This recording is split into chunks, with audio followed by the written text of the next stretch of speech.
们两个今天穿的跟熊一样。走开，我不想跟你说话。都被我害了，因为我前一天我穿的冻成狗的，今天又热成狗了。人家穿的就顶多一个里边毛衣，外面顶多一个夹克，我可好了，里边长袖，然后外面是毛衣，在外面就是一个羽绒服啊，热的不行了已经。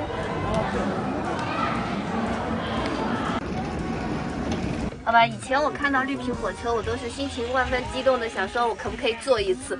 这次短短的几天啊，1个星期吧，1个星期啊，1个星期之内，这是我第2次坐，然后人生当中第1次睡硬卧，3张床，好好玩。我们是每天都活在水深火热，我们这小仙女是终于来人间体验人间疾苦了，这辈子第1次绿皮火车给幸福成这样的。祝你以后天天坐绿皮火车。我不要。11点37分，我们汇总跟卢沟桥的石狮子似的，在这趴着也不睡，躺也不躺，你这是干啥呢？啊？你睡得着吗？你咋了？睡不着？为啥呀？一个大火你能让上。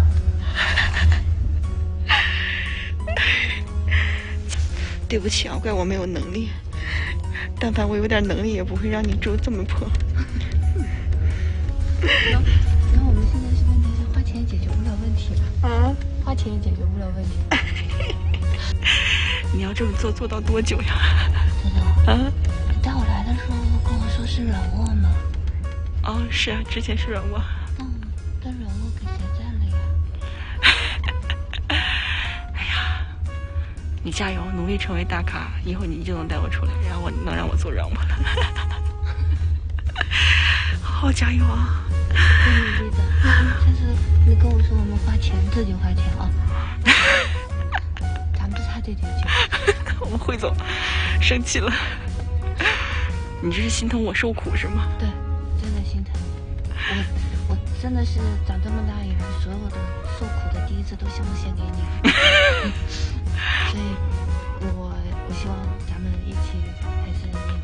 我对不起你啊，汇总。咱们不需要最好的，但是正常的咱们还是要的嘛，对吧？也没必要这么委屈自己，是吧？所以你要努力嘛，你成为大咖就好了。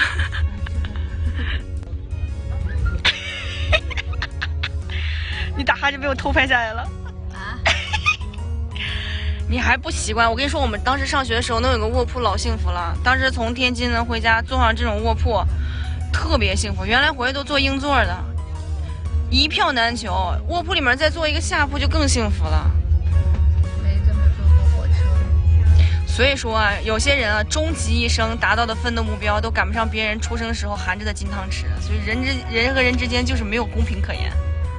我这么多年的辛苦，我终于遇到了你，就是你为了弥补我当年吃过的黑上当当、想过遭过的罪，你知道吗？你得好好请我吃饭，你知道吗？你毕生的志向应该就是好好照顾好我。